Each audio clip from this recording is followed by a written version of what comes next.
ಎಲ್ಲರಿಗೆ ನಮಸ್ಕಾರ ರೀ. ಇವತ್ತು ನಾನು ಗೋಧಿ ಹುಲ್ಲಿಂದು ಜ್ಯೂಸ್ ಮಾಡ್ಲತ್ತೀನಿ ನೋಡ್ರಿ.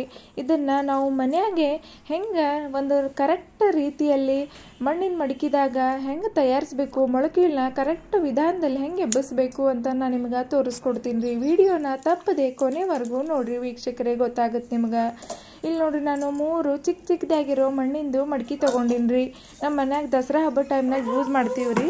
ಅದಕ್ಕೆ ಇವು 3 ಮಣ್ಣಿನ ಮಡಿಕೆ ತೊಗೊಂಡಿನಿ ರೀ. ಫಸ್ಟಿಗೆ ಇದ್ರಾಗ ಏನು ಮಾಡ್ಬೇಕಂದ್ರೆ, ನಾವು ಹಳೆಯದು ಒಣಗಿನ ಎಲೆ ಇರುತ್ತಲ್ರಿ, ಅವು ಎಲೆನ ತುಂಬಿಸ್ಕೊಳ್ಬೇಕು ರೀ. ಫಸ್ಟಿಗೆ ಇವು ಎಲೆನ 3 ಮಡಿಕೆಯಲ್ಲೇ ತುಂಬಿಸ್ಕೊಂಡಾದ್ಮೇಲೆ ನೋಡ್ರಿ, ನಾನು ಇದರಲ್ಲೆಲ್ಲ ಫಲವತ್ತಾಗಿರೋ ಮೆತ್ತಗಾಗಿರೋ ಒಳಗಡೆ ಕಲ್ಲು ಕಸ ಇಲ್ಲದೆ ಇರೋಂತಹ ನೀಟಾಗಿರೋಂತಹ ಮಣ್ಣನ್ನು ತುಂಬಿಸ್ಕೊಳ್ತಾ ಇದ್ದೀನಿ ವೀಕ್ಷಕರೇ. 3 ಮಡಿಕೆಯಲ್ಲಿ ಮಣ್ಣನ್ನು ತುಂಬಿಸ್ಕೊಂಡಾದ್ಮೇಲೆ ರಾತ್ರಿ ಇಡೀ ನೆನೆಸಿಟ್ಟಿರೋಂತಹ ಗೋಧಿ ಬೀಜಗಳನ್ನು ಹಾಕಬೇಕು. ಈ ಥರ ನೀವು ಮೇಲೆಯಿಂದ ಹರಡಬೇಕು ವೀಕ್ಷಕರೇ. ನಾನು ಇವಾಗ ತೋರಿಸ್ತೀನಿ ನೋಡ್ರಿ ನಿಮಗೆ. ಈ ಥರ ಉದುರಿಸಿ ಬಿಡಬೇಕು. ಒಳಗಡೆ ನೀವು ನಿಮ್ಮ ಕೈಯಿಂದ ಒಳಗಡೆ ಚುಚ್ಚಬಾರದು, ಅದನ್ನು ಮೇಲೆಯಿಂದ ಹರಡಿಸ್ಬೇಕಷ್ಟೇ. ಇದು ನೀವು ವಿಡಿಯೋ ಕೊನೆಯವರೆಗೂ ನೋಡಿ, ನೀವು ಸ್ಕಿಪ್ ಮಾಡದೆ ನೋಡಿ. ಒಂದೊಂದು ಸ್ಟೆಪ್ ಕೂಡ ತುಂಬ ಇಂಪಾರ್ಟೆಂಟ್ ವೀಕ್ಷಕರೇ. ಈ ರೀತಿ ನಾನು ಗೋಧಿ ಬೀಜನ ಹಾಕಿದಾದ ಮೇಲೆ ಮೇಲಿಂದ ಮಣ್ಣಿಂದ ಮುಚ್ಕೊಳ್ತಾ ಇದ್ದೀನಿ ನೋಡ್ರಿ ವೀಕ್ಷಕರೇ. ಈ ರೀತಿ ಎಲ್ಲ ಮಡಿಕೆಯನ್ನು ಮಣ್ಣಿಂದ ಮುಚ್ಕೊಳ್ಬೇಕು. ತುಂಬ ಪ್ರೆಸ್ ಮಾಡಬೇಡಿ, ನಿಧಾನಕ್ಕೆ ನಾಜೂಕಾಗಿ ಹಾಕಿ ಜಸ್ಟ್ ಈ ರೀತಿ ಈ ಥರ ಮಾಡಿ ಇಟ್ಬಿಡಿ. ನಂತರ ಇದಕ್ಕೆ ಸ್ವಲ್ಪ ನೀರನ್ನು ಚಿಮುಕಿಸಬೇಕು. 3 ಮಡಿಕೆಯನ್ನು ಸ್ವಲ್ಪಾಗೆ ತುಂಬ ಸುರಿಬೇಡಿ ನೀರನ್ನು. ಈ ರೀತಿ ನಾನು ತೋರಿಸ್ತಿದ್ದೇನಲ್ಲ, ಇದೇ ರೀತಿ ನೀವು ಸ್ವಲ್ಪನೇ ತುಂಬಿಸಿ.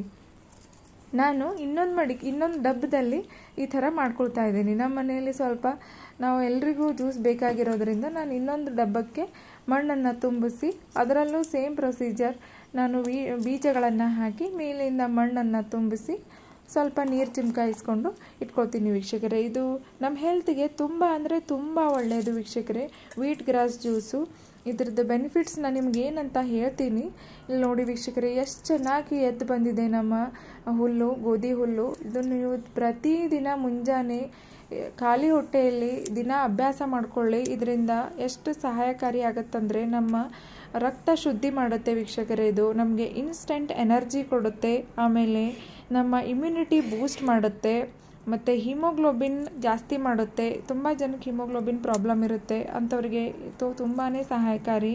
ಆಮೇಲೆ ಲಿವರ್ ಡಿಟಾಕ್ಸಿಫೈ ಮಾಡುತ್ತೆ. ಆಮೇಲೆ ಇದರಲ್ಲಿ ವಿಟಮಿನ್ ಎ, ಬಿ ಮತ್ತು ಸಿ, ಇ ಮತ್ತು ಕೆ ತುಂಬ ಅಂದರೆ ತುಂಬ ಹೇರಳವಾಗಿರುತ್ತೆ ನೋಡಿ ವೀಕ್ಷಕರೇ. ಇದನ್ನು ಈ ರೀತಿ ಕಟ್ ಮಾಡ್ಕೊಳ್ಬೇಕು. ಈ ರೀತಿ ಕಟ್ ಮಾಡ್ಕೊಂಡ್ರೆ ಮತ್ತೆ ಅದರಿಂದ ಹುಲ್ಲು ಬರುತ್ತೆ, ಮತ್ತೆ ದೊಡ್ಡದಾಗುತ್ತೆ. ನಾನು ಎಲ್ಲ ಹುಲ್ಲನ್ನು ಈ ರೀತಿ ತೊಗೊಂಡು ಬಂದಿದ್ದೀನಿ ನೋಡ್ರಿ ವೀಕ್ಷಕರೇ. ಇದನ್ನು ಕಟ್ ಮಾಡಿ ಮಿಕ್ಸಿ ಜಾರಿಗೆ ಹಾಕಿಬಿಟ್ಟು ಮಿಕ್ಸರ್ ಮಾಡ್ಕೊಳ್ಳೋಣ. ಸ್ವಲ್ಪನೇ ನೀರು ಹಾಕಿಬಿಟ್ಟು ನಾವು ಇದನ್ನು ಮಿಕ್ಸಿ ಮಾಡ್ಕೊಳ್ಳೋಣ. ಈ ರೀತಿ ನಾನು ಮಿಕ್ಸಿ ಜಾರಿಗೆ ತುಂಬಿಸ್ಬಿಟ್ಟು ಇವಾಗ ಮಿಕ್ಸಿ ಮಾಡ್ಕೊಳ್ತೀನಿ.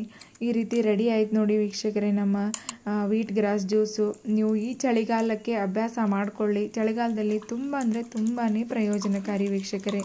ನನಗೆ ಇನ್ನೊಂದು ಮಾಹಿತಿ ಕೊಡಬೇಕು ಅಂತ ಅನ್ನಿಸ್ತಾ ಇದೆ ನಿಮಗೆ ಎಲ್ರಿಗೂ. ಇದು ನಮ್ಮನೆ ಗಾರ್ಡನಲ್ಲೇ ಇರೋದು. ಇದು ತುಂಬ ಜನಕ್ಕೆ ಗೊತ್ತಿಲ್ಲ. ಅಮೃತ ಬಳ್ಳಿ ಅಂತ ಇದ್ರ ಹೆಸರು.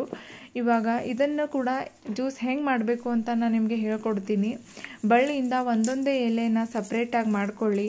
ಒಂದೊಂದೇ ಎಲೆ ಸಪ್ರೇಟ್ ಮಾಡಿಕೊಂಡು ಈ ರೀತಿ ಜ್ಯೂಸ್ ಮಾಡ್ಕೊಳ್ಳಿ. ಇದರಿಂದ ಕೂಡ ತುಂಬ ಅಂದರೆ ತುಂಬ ಹೆಲ್ಪ್ಫುಲ್ ಇದೆ. ಇದು ನೀವು ನೈಮಿತ್ತವಾಗಿ ಸೇವಿಸ್ಕೊತಾ ಬಂದರೆ ನಿಮ್ಮದು ಇಮ್ಯುನಿಟಿ ಬೂಸ್ಟ್ ಆಗುತ್ತೆ. ಆಮೇಲೆ ಜ್ವರ ಕಡಿಮೆ ಆಗುತ್ತೆ. ಡಯಾಬಿಟಿಸ್ ಇರೋರಿಗೆ ತುಂಬ ಅಂದರೆ ತುಂಬ ಹೆಲ್ಪ್ಫುಲ್ಲು. ಆಮೇಲೆ ಆ್ಯಂಟಿ ಏಜಿಂಗ್ ಪ್ರಾಪರ್ಟಿ ಇದೆ ಇದರಲ್ಲಿ. ಸೊ ರೆಡಿ ಆಯ್ತು ನೋಡಿ ನಮ್ಮ 2 ಜ್ಯೂಸು, ವೀಟ್ ಗ್ರಾಸ್ ಜ್ಯೂಸ್ ಮತ್ತು ಅಮೃತ ಬಳ್ಳಿ ಜ್ಯೂಸು.